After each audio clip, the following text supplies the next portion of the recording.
Ассаламу алейкум, уважаемые братья, уважаемые сестры, жители нашей благословенной республики. Меня зовут Расул Кубанов, я являюсь председателем Ассоциации благотворительных организаций Северного Кавказа «Вершина».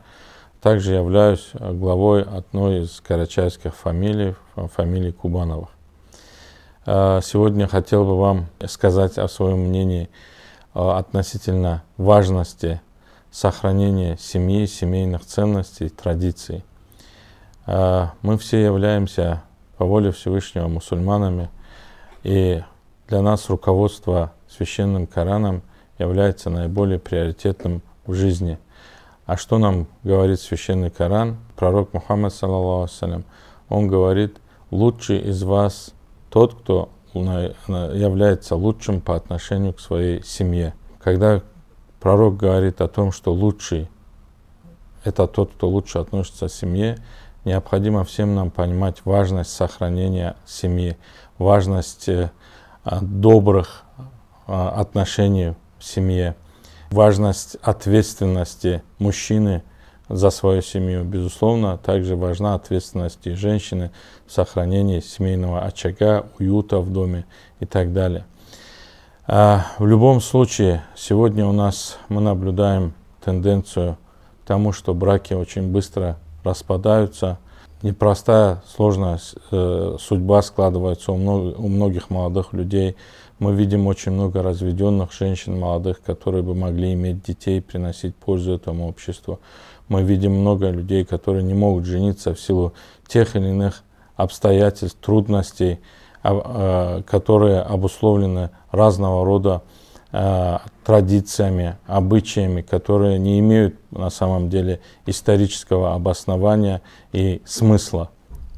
Поэтому, безусловно, здесь приходится обратить внимание на то, что нам, нашим народам, всем необходимо все-таки пересмотреть наши свадебные обряды, возможность жениться, завести семью, гораздо больше облегчить молодым людям возможность создания такой семьи. Ну и, безусловно, нужна постоянная профилактика семейных разводов, конфликтов и так далее, так как это было на протяжении долгих веков в традициях наших народов, кавказских народов, да, когда обязательно вмешивались в ситуацию старшие люди из рода, когда не оставляли молодым их судьбу, их будущее без присмотра, поскольку молодые в эмоциональном порыве могут действительно сделать какие-то необдуманные шаги.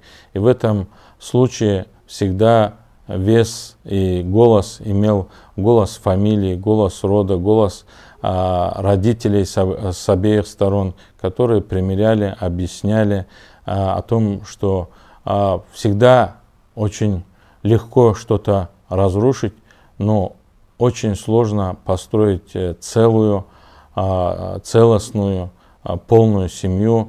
И поэтому на сегодняшний день мы должны обратить внимание на эти факторы, на фактор создания семьи, облегчения ее возможностей, на фактор решения конфликтных ситуаций и вмешательства более старших, уважаемых людей в деле сохранения семьи.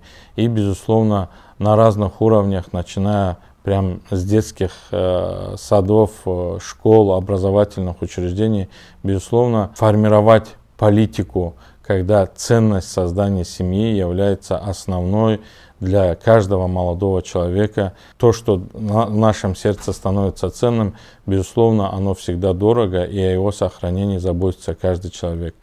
Поэтому советую всем нам объединиться в деле сохранения семейных ценностей и традиций нашего народа, так как от этого напрямую зависит и будущее нашего всего народа. Спасибо.